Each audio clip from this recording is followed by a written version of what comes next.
The camouflaged Romans are sent on their merry way into the forest, but it's not for lack of trying not to. Welcome back to Page by Toutatis, an overly thorough examination of Asterix, panel by panel, page by page, branch by branch. I'm your host, Augie the Jr. Today we're looking at page 6 from Asterix Volume 7, Asterix and the Big Fight. If you're just joining us now, welcome. We do have a playlist for this series, so you can start from page 1 and follow all the pages and their videos in order, and eventually that will be a very long playlist indeed, so catch up today, but it's never too late. This page is a page full of puns, and the good news is that half of them are pretty good. The bad news is that part of the other half is very British and kind of lost on me. That happens from time to time in the series, and the answer is, well, kind of simple. Read the paper cuts editions instead. But I learned Asterix and first read Asterix through the critically acclaimed British edition, and it's hard to let go of that. So I will, in this series, basically default to the British edition, but use the American edition where need be. Let me help my fellow Americans make sense of British English today, beyond those extra U's they like to put in words, and of course, aluminum. That one's just a crime. First, let's point out that the difference between the American and British translations is mostly not that big. I've shown in previous videos how so many of the word balloons are straight-on translations. It'll be up to your personal preferences to decide between the names and the puns. Do you like the American or British humor better there?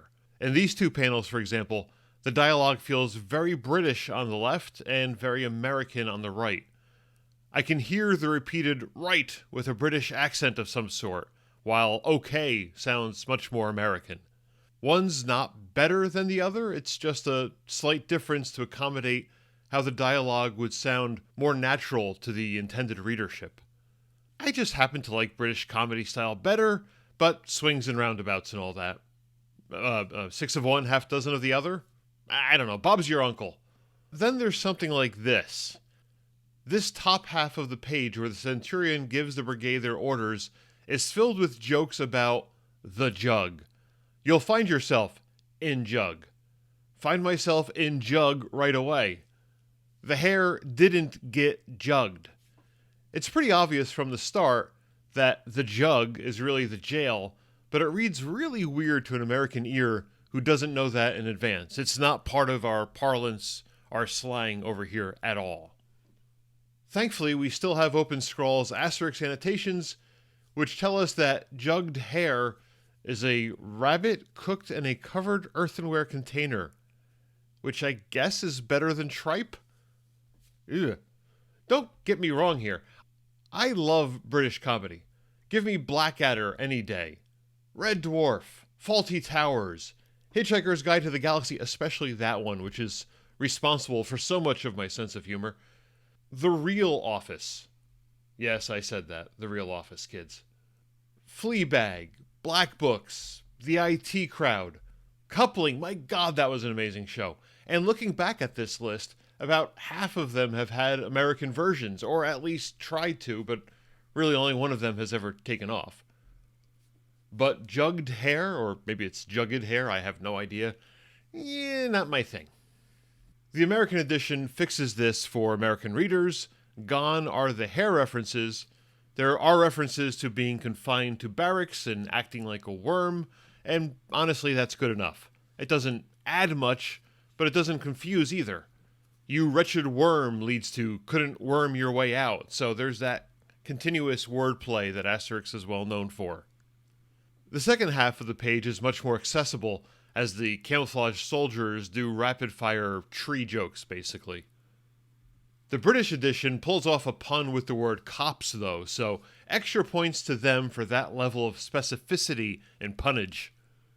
And props to this guy in the back, who hangs a lantern on the puns by telling everyone to stop making horrible jokes. Please see the previous video for more about hanging lanterns. Speaking of horrible jokes, what is that one? Does Lief not be here either, old bean? It sounds very British, obviously, with the old bean and all, but I'd as lief not be here is a new construction to me. We'd say something more like, I'd as soon not be here, or I'd just as soon not be here, maybe. That one is new to me.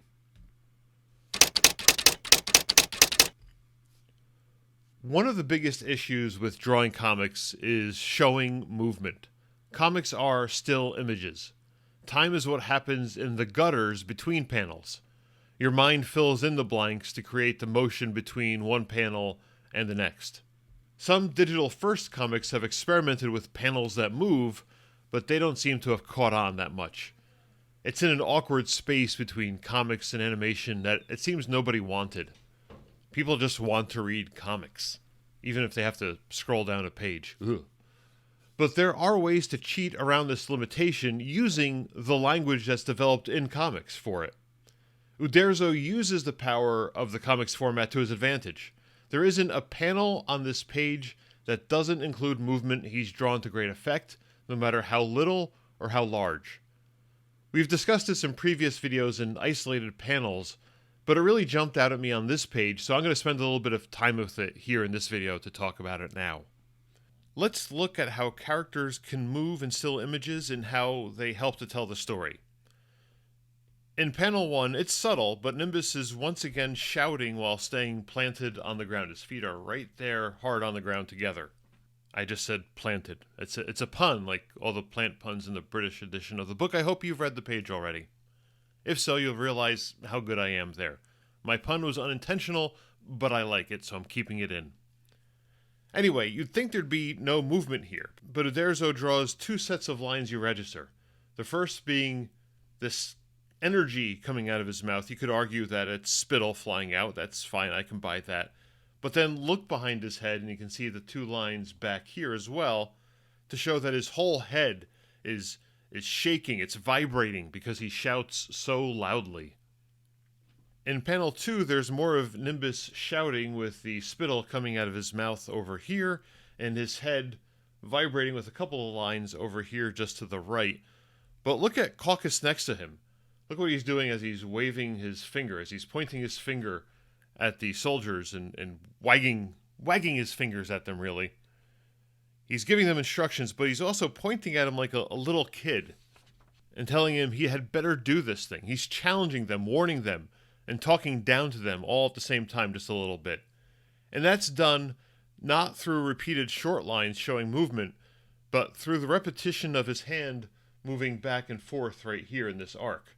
It helps to shape the movement, and it also is kind of like drawing ghosts of his hand. So if you think of a movie in 24 frames per second, you're kind of seeing, at least 8 or 10 of the frames right here all at the same time, which just helps you see that finger doing that arc going back and forth there. There's nothing going on over here because all these characters are standing still listening intently, knowing they're in a bit of trouble and they really don't want to go to war. Panel 3 is filled with great examples of this movement. The soldier says he'd rather go to jail now and save everyone the time of him going out into the field, out into the forest, and failing miserably, which surprises both Nimbus and Caucus. Nimbus, you can see, actually turns his head quickly around. It's not that his head shifts from left to right, or our left to right, his right to left technically, but he actually turns his head. He's moving. He was facing straight on towards us in the previous panel, basically, and now he's looking straight at the soldier. Well, I should draw that better. Straight at the soldier over there because his eyes are pointing down. All that movement is happening in this single panel. And the surprise, you get those classic surprise comic lines there, which, that's not necessarily a movement thing, a motion thing. That's more just to help to shock and surprise. He also has a couple lines here in the back of his head, 3 of them, to show some motion. His jawline has a little bit of motion going on there. Feet, again, still planted. Everything else is still planted on the ground. But here you have a little bit more motion going on with Caucus, who's rearing back. You can see that through line, that action line on his body. He's not standing straight up and down anymore. He's rearing back. You can see these motion lines here from his nose. That's not because the soldier is invading his space and his big nose is going to hit his big nose. No, that's there because he's taken aback, literally, physically taken aback by what this soldier is saying. There's a little line behind his ear there, too. And again, more of the surprise lines. All these little lines above and beyond just the background, the characters, the grass on the ground, that kind of stuff, all helps to tell the story. And here you can also see the soldier's hand pointing down. You know, those little lines down there to indicate he's pointing down. You got the little motion. I think this motion here is more pointing towards this hand pulling back, again, just from the surprise and being taken aback as a whole. And it seems like just a bunch of silly little things, but they're not. They help to tell the story. The gestures, the postures are important to sell a character's read of a line of dialogue, but little tricks like this are unique to comics, and they add the extra dimension of movement, and they show the attitude through that movement. Uderzo doesn't need to rely just on the gutters for the progression of time. He'll draw it into each individual panel as need be. Now, there's nothing subtle about this next panel. This one has the biggest effect by far. It reminds me a bit of the old Memorex ads where that guy would be in the chair and the speaker would be so powerfully loud that the lampshade is getting blown away and the guy's tie is back behind him blowing in the breeze. His hands are gripping onto the armrests for dear life. This word balloon tells you that Nimbus is once again shouting in his typical speaking voice here. But the force of his words, of how loudly he's proclaiming them, is enough to blow them away. I mean, this soldier over here on the far side is literally being blown off the ground. You can see his shadow down here. He's not walking, he's not running. He has been blown away. And pretty quickly, because you can see the lines behind his feet over here as well, and over here by there. And the powerful spittle of the Centurion yelling at them forms what's almost like speed lines, basically, in the background here. This looks more like spittle here because it's an open line. But all this stuff going on in the background is, in effect, the same thing you'd get from somebody drawing speed lines in a comic or a manga today. This soldier still has his wits about him. He's not blown away completely. He's just hopping up and down. He's running. Both of his feet are in the air because he's doing such a fast run. He's leaning so far forward that his feet are just trying to keep up with the rest of his body and running away from the Centurion as fast as possible. But you can feel from Nimbus yelling at them that sort of that gust of wind, that energy, that power, all that movement, not just because his body line, his action line of his body is drawn so great there, but because of all the extra lines here. And you have the extra line goes right through there and the ghosting of his feet over there. It all adds up together. And of course, as we had seen on page 3, I think that was before, there's, that dust cloud he's kicking up from running so fast. Even though he's on grass here, by the way, and not dirt, that dust cloud is kind of comic shorthand for jumping real fast. Panel 5, no real action lines here. There's a couple, if you look down here very closely at the front guy's foot. If you look down here really closely at the front guy's foot, there's a little action line there. That's not an action line back there. That's the fence in the background. But that's as close as we come to not having any motion lines at all. But it makes sense because this is also for soldiers who don't want to leave, who don't want to go into the forest, who are walking out against their own will. And they're sort of kind of just ambling around. They're not in a big rush. They're not making big movements. They're just walking slowly. You can see they're not taking great strides. They're still mostly upright, up and down. This guy's leaning forward, but that's more out of sorrow and pity than it is about motion and moving fast.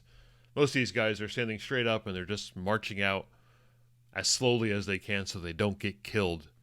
If you drew the speed lines behind them here, it would make no sense whatsoever. There's not a great amount of motion here. And that's part of what Uderzo draws here. The lack of speed lines shows the lack of motion, the lack of energy. We've looked a lot at this panel already today, but there are 2 sets of motion lines worth pointing out here. First, the lead soldier's front foot has this motion line there. He's leading the pack. He's out in charge. He's ahead of them, so he's trying to set the pace and be a good leader. And he's moving. You can see his feet are actually a little bit further apart than everyone else's. Not by much, but he seems to be the one doing the most of the motion here. There are slightly smaller action lines behind other soldiers' feet behind him. You can see a couple there. You can see a couple here. They do have them, but for the most part, this is the guy who's leading the pack, so he's getting the most motion here. The other set of motion lines that are worth looking at that I think will show us the most motion is this guy in the middle here, believe it or not, who his line of dialogue is, "I'm trembling like a leaf." So, it makes sense. You get these little motion lines of him trembling. Just sort of the repetition of the same shape that's around his head with that bushery, if you will. That shows a little bit of his head sort of vibrating, trembling, like the leaf, as he says he's doing. So there you go. The dialogue is actually matching the action in the panel. And of course, this guy in the back, once again, has those lines sticking out of his head, which is comic shorthand, not necessarily motion. And also his nose has the action lines there because he's rearing back a little bit because he wants to be heard all the way up front. And the best way to do that is not to talk into the head of the guy behind you, but to try to rear back and lob those words right up and over. That's how I picture it, at least. It would have been easy enough for Uderzo to draw 6, 7 look-alike soldiers walking in a row in the same way, maybe even in lockstep, but he doesn't do that here. He draws individual soldiers who have different shapes, different heights, slightly different camouflage, although at this point it's all pretty similar, that they have that initial bit on their hat here. Let's see if I can clear some of this stuff out. They have that initial bit on their hat with an extra tuft above it there. And of course their body is covered in a full thing of bushery. So it'll blend in nicely with the forest. The other interesting thing to note here is that this tier of panels has all the motion working right to left, which is not the usual way you do it. Usually, it feels more natural and more fluid as people who read left to right that have the movements on screen or in a comic flow from left to right. The reverse of that is usually what works when you want to make the reader uncomfortable or to stress something is happening out of the usual. The directionality continues to the next panel, which is also a bit of a jump cut. A little later caption box spells that out, but now he's alone and something behind him has caught his attention. So once again, as we saw in a previous panel, when you turn your head real quick, you have that arcing motion of the head, where that chin was down here to begin with, and as it turns around and comes up a little bit, you get that nice arc there. You also get the surprise lines around his head for the 5th or 6th time in this page. The lines at the nose indicate where his head is finished turning around, and even with his feet here, you see the panel motions, or see the motions in front of him, which is actually, if you think about it too much, it seems weird, although maybe that's indicating his foot is stepping back now. As he's turning around, his head, it's not just his head, it's also his feet are starting to come back so you can see what's going on behind him. There's a couple of other interesting things about this panel that are probably worth pointing out layout-wise. First, there's this great tree in the foreground, which helps with the dimensionality of the panel. It's a simple panel. It's a guy walking through the woods, but rather than just have this medium shot of a person walking, Uderzo draws, 2 different layers of backgrounds. You have this tree, which is a little bit closer to the soldier, this tree, which is a little further back, then this cross-hatching to indicate the far background. Then you have the soldier standing in front of all that, and then you have this tree, which is so close to the reader, it's completely in silhouette. So that helps you see different layers. Good comic artist will think in layers and help put people in a scene and help the reader see a scene develop sort of almost as a diorama in 3 dimensions, and that's what Uderzo does here with this layout. The other interesting thing, as I was talking about in the previous panel, motion moving right to left instead of left to right, you usually draw the character in a panel. Let's see if I can draw this out for you here. If the character is walking ahead somewhere, you'd want to draw the panel on the right side of the panel and have him walking in this direction into this open space here.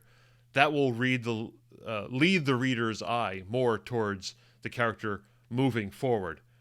You don't want the character to be at the other side of the panel while he's walking, because where does he have to walk to?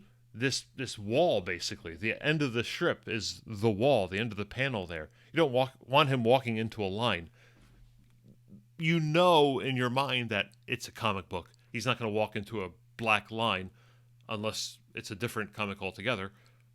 Mr. Invincible, I'm looking at you. But it works here because the motion is all happening back towards left to right. He's standing here, but where he's looking is back to the right. So that's how that kind of works best. And this tree almost gets in the way of what's going on, but I'll forgive it.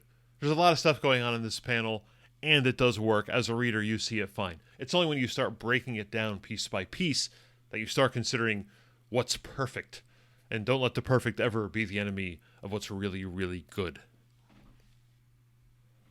Obviously, with this next panel, just about everything we've talked about so far on this page happens. We have the dust clouds being kicked up by someone running, and it makes sense because he's on a dirt path over here. We have the ghosted images of the feet. We have the through lines going on here. We have the little extra speed lines going on. We have these little, not quite the manic energy lines. This is more of the sweat lines, the sweat sticking out of him because now he's worried and he's running and he's looking both ways. And we get the ghosting images everywhere. We have little bits of leaves flying in the air. We have almost speed lines going on here from his sweat sticking out behind him as he's running in worry and fear. This panel has everything. Everything we've talked about so far on this page happens in this one panel. And yes, it is glorious. But that is Asterix. Always glorious. The next panel has a wagging finger right there in the middle. We've seen that before. We have a little bit of sweat coming off his head because he's now trying to cool off after having that quick run. And the final panel, we have more not speed lines. We have more motion lines coming out the back. We have the bouncy lines there, and we have the dust cloud as he bounces off the ground, which is colored green there, but really that is the dirt path, so it's sort of a miscoloring. But that makes sense. And as he's grabbing onto him, more little motion lines there going on. I've shown you a lot over these panels over the course of the page, and yet I haven't shown you everything. You can go back as an exercise for the reader and look at it. You probably don't want to. I just wanted to point out this is something that happens. This is something that we read. This is something that informs our reading, and Uderzo does a lot of great work with it, and it's something you should notice. Here's the thing. Uderzo does this not just on almost every panel on this page, but on almost every other page of Asterix as well.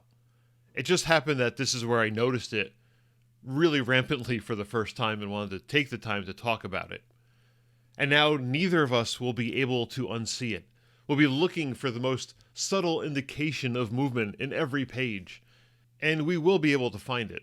It'll only temporarily ruin everything for us until we get over it or get used to it at least. And there is prior art for this kind of thing for me. It happened to me nearly 30 years ago while reading Disney Duck comics. I think it was in a Carl Barks story probably, although I'm sure Van Horn and Rosa did it too, that I noticed that nobody can speak without an exclamation point at the end of their sentence. When everything is emphasized, nothing really is. For a short time, the dialogue in all Duck comics just drove me nuts. On the other hand, that also means that this dialogue is meaningful. We don't want to read filler quotes. We don't want characters talking in boring ways. We want everything to be purposeful and exciting and to move the plot along or to tell us a funny joke. Those are all cases of things that deserve an exclamation point. Maybe what we should really be worrying about is a comic book where the characters speak in plain, boring, period-ending sentences. Coming up next time with page 7, it's an all-action page. The Druid in the forest. The Romans looking for the Druid in the forest. And Obelix finding them both and lending a hand. Sort of. 4 reviews of every Asterix book and essays on everything from Alia Jacta Est to the story of Caesar versus the pirates. Check out the Asterix agenda over at pipelinecomics.com/Asterix. Or click on these suggested videos for more Asterix fun and games.